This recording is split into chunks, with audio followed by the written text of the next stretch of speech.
तर नाशिक आणि शिरूरच्या जागेबाबत छगन भुजबळांनी मोठं विधान केलं। नाशिकमधून मी फायनल झाल्यानंतर मुख्यमंत्र्यांनी मला फोन करून शिरूरमधून लढता का असं विचारलं होतं असा दावा भुजबळांनी केला।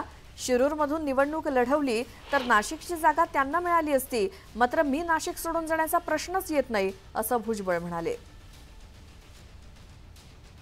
उमेदवार भेटले निश्चितपणे निवडूनही आलो होतो। काल सुद्धा ब्राह्मण सभा आहे, त्यांनी पत्र आणून अनेकांना माहिती की आम्ही तुमच्या बरोबर उभे राहा। काल सगळे जे उद्योजक आहेत नाशिकचे ते आले होते, तुम्ही उभे राहा। विणकर समाजाचे ते आले, ते उभे राहा। प्रत्येक जण उभे, म्हणजे वातावरण चांगलं असतं, निवडून आलोही असतो। परंतु तर ठीक आहे, ते जरला तरला काही अर्थ नाहीये।